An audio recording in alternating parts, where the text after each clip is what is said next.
When you think of old money, a few names probably pop into your head. Rockefeller, Carnegie, Rothschild. But what if I told you there was another dynasty, one whose influence stretched from the ports of India to the shores of England? A family whose wealth was so vast it rivaled the Rothschilds themselves, earning them the title, the Rothschilds of the East.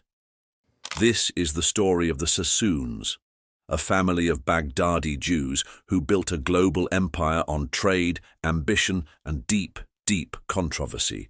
Their name is etched into the skylines of Mumbai and Shanghai, whispered in the halls of Parliament, and woven into the fabric of the British Empire.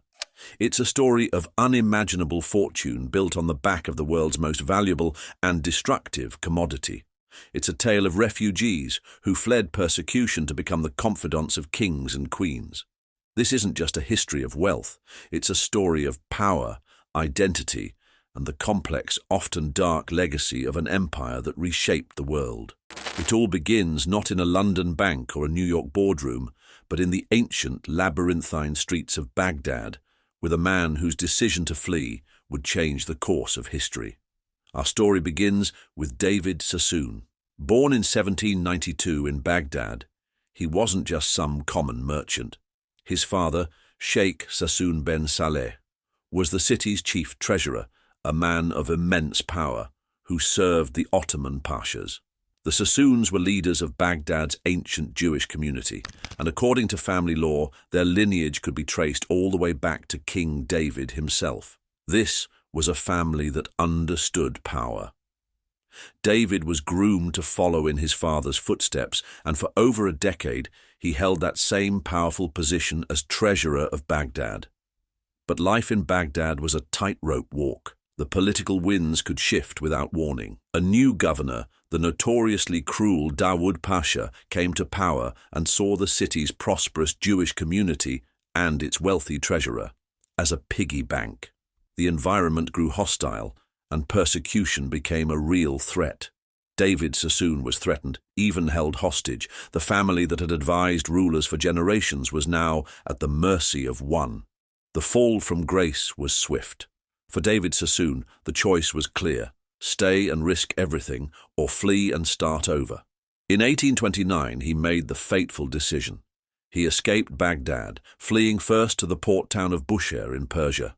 He was a refugee, a man who had gone from being one of the most powerful figures in a great city to an exile with an uncertain future. But he wouldn't stay an exile for long. David Sassoon had extraordinary vision. He saw that the old world he knew was crumbling, but a new one was rising, dominated by the British Empire. He made his way to Bombay, now Mumbai, arriving in 1832. He didn't arrive penniless, but the wealth he brought was just a shadow of what his family once had. Still, under the protection of the British flag, David saw an opportunity. He saw a chance to build something far greater than what he'd lost. It was from this foothold in India that the Sassoon dynasty would be born, and its rise would be more spectacular than anyone could have imagined. When David Sassoon arrived in Bombay, he started cautiously, working as a middleman in cotton and textiles. But he had a genius for seeing the bigger picture. He knew the real money wasn't just in trading goods, it was in controlling the supply chain, and he saw one commodity whose value was skyrocketing, propelled by the might of the British Empire: opium. Let's be clear, the opium trade was the dark heart of the Sassoons' commercial empire. In the 19th century, opium grown in British-controlled India was the single most valuable traded commodity in the world. The British wanted Chinese tea and silk, but China had little interest in British goods, creating a huge trade imbalance. Britain's solution was opium.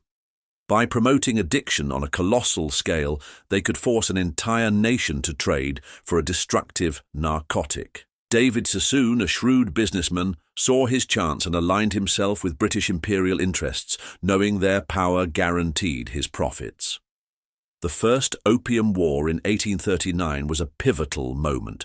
Britain went to war to force China to accept its opium, and the British victory blew the doors of China wide open for foreign traders. David was perfectly positioned. He sent his son Elias to China to establish a beachhead for the family business.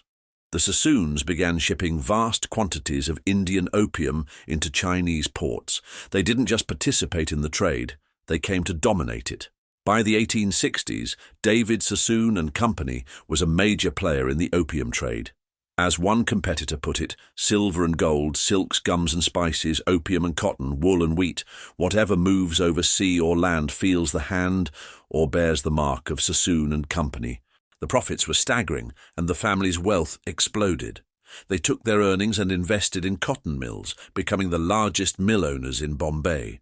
They built docks and shipping companies, controlling the very infrastructure of trade. This wasn't just business, it was the foundation of a global empire. While the patriarch David remained in Bombay, a devout man who never learned English, his vision was thoroughly modern, but this immense wealth came at a terrible human cost. While the Sassoons were building hospitals and schools in Bombay, their primary product was creating a public health crisis in China. This is the central controversy of the Sassoon story. Their philanthropy was funded by profits from what a contemporary writer called human misery. The family itself seemed to have few qualms. Joseph Sassoon, a historian and distant relative, notes that he found no evidence of any misgivings about the opium trade in the family archives. In fact, David's son Abdallah even commissioned a family crest that proudly featured a poppy, the source of their incredible fortune. David Sassoon's secret weapon wasn't just his eye for a lucrative commodity. It was his understanding of family as the ultimate business asset. With 14 children from 2 marriages, he had a ready-made team of agents and partners to build his empire. He created a revolutionary business model. Instead of relying on outside agents, he sent his sons to the world's most critical trading hubs. Elias was in China, dominating the opium trade. Another son, Sassoon David Sassoon, went to London in 1858 and opened the family's first office in the financial capital of the world. Other sons and agents established branches across East Asia. This created what was essentially one of the world's first multinational family enterprises, a seamless network that spanned continents. They were among the first to use new technologies like the telegraph to get a jump on opium prices and market shifts. The name David S. Sassoon and Company became a mark of power and reliability in every major port from the Middle East to East Asia. David ran his empire from Bombay with a firm hand, instilling in his sons a core philosophy, a fine assessment of risk and a strict avoidance of speculation. When David Sassoon died in 1864, he left behind an astronomical fortune, the equivalent of around $500 million today. But his death also triggered a crisis. Leadership passed to his eldest son, Abdallah, but his ambitious brother Elias, the architect of their success in China, felt he deserved to be a co-leader. The ensuing squabble fractured the family empire. Elias broke away and founded a rival company, E.D. Sassoon and Company. Now there were 2 competing Sassoon firms. It was the kind of drama that would feel right at home in a modern-day TV show about a powerful dynasty. Despite the split, both branches prospered. Abdallah, who soon anglicized his name to Albert, made a strategic decision. He moved the headquarters of David Sassoon and Company to London. He believed that proximity to the world's financial and political center was the key to their future. It was a move that would take the Sassoons from wealthy merchants to fixtures of British high society. When Albert Sassoon arrived in London, he had one goal: to transform the Sassoons from outsiders into the ultimate insiders. They had the money, but they craved acceptance and status, and they got it through a brilliant strategy of philanthropy, property, and proximity to power.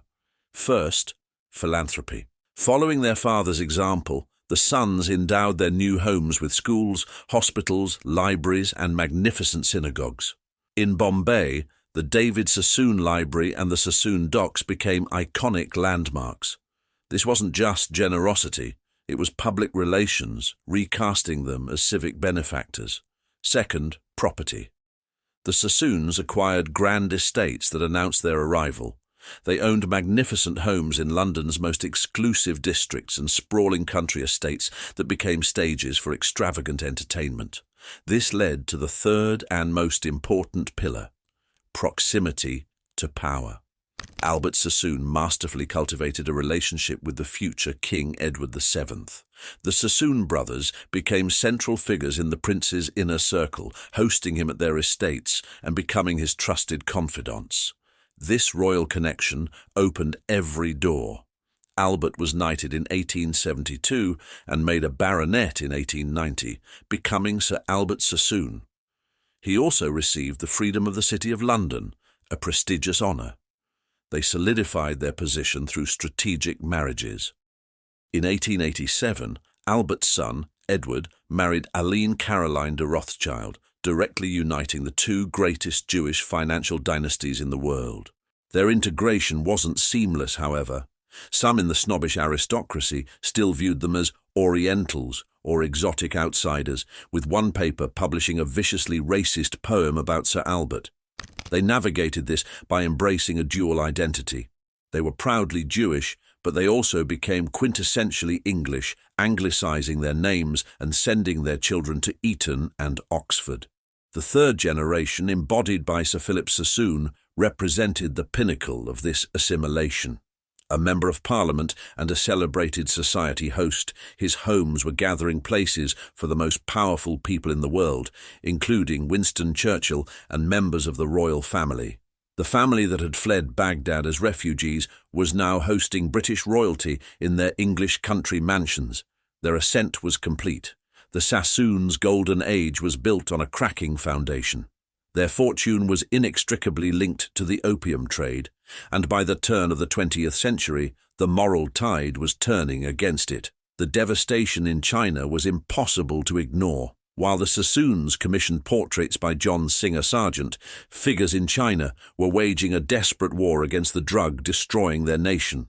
Modern critics have drawn parallels between the Sassoons and the Sackler family, whose philanthropy is being re-examined in light of the opioid crisis they fueled. Internally, the family faced new challenges.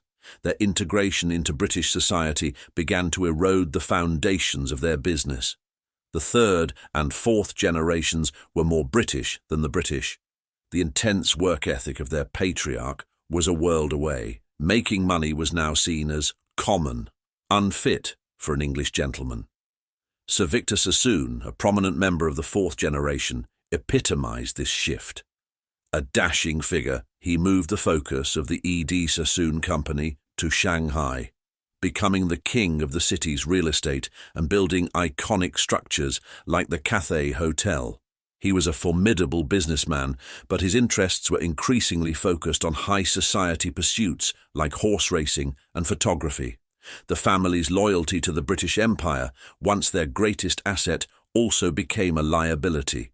They were slow to diversify away from opium even as profits fell. They seemed complacent, more interested in harvesting the fruits of their empire than in planting new seeds. The poet Siegfried Sassoon, a great-grandson of David from a less business-focused branch, captured this disconnect. His father was disinherited for marrying outside the faith, and Siegfried grew up with a disdain for commerce, once writing, "I accuse the rich of what they've always done before." As one historian described it, the Sassoon story was like a diamond, starting at a point, widening out rapidly and tapering disastrously towards the bottom. The dynasty's decline wasn't a sudden collapse, but a slow erosion. The single biggest blow came from the east. Sir Victor Sassoon had bet heavily on Shanghai, but his fierce anti-communism blinded him to the political realities. When Mao Zedong's Communist Party came to power in 1949, all foreign assets were nationalized. The family lost a fortune almost overnight. Sir Victor, the last of the great Sassoon tycoons, saw the writing on the wall. He transferred his remaining wealth to the Bahamas and lived out his final years there. The once mighty E.D. Sassoon and Company was eventually sold to a merchant bank in the 1970s. The London branch, David Sassoon and Company, had been fading for much longer. Their infatuation with the aristocratic lifestyle had cost them their business innovation. By the fourth generation, little was left of the commercial genius that had built the dynasty. Younger family members were reportedly pawning jewelry to maintain their lifestyles. The adage that great family fortunes are lost by the third generation proved devastatingly true for the Sassoons. The global network David Sassoon had so brilliantly built, held together by family and faith, had dissolved. The British Empire, the framework for their rise, was dismantled. The opium trade, their original source of wealth, was now universally condemned. The great dynasty, the Rothschilds of the East, had effectively ended. The name, once synonymous with unimaginable wealth, became more associated in the 20th century with the poet Siegfried Sassoon or the hairdresser Vidal Sassoon, a distant relative. Their story is a powerful illustration of the fleeting nature of fortune and the vulnerability of even the greatest empires. From a treasurer's son fleeing persecution in Baghdad to the confidants of British royalty, the Sassoon saga is one of history's most epic tales of rags to riches and riches to aristocracy. They built a truly global enterprise, leaving an undeniable mark on the world with hospitals, schools, and synagogues that still stand. But their legacy is forever stained by its source. Their insane wealth was built on a trade that profited from the addiction and suffering of millions. They were pioneers of global capitalism, but also agents of colonial exploitation. The Sassoons mastered the world of the 19th century, but they were ultimately consumed by their own success.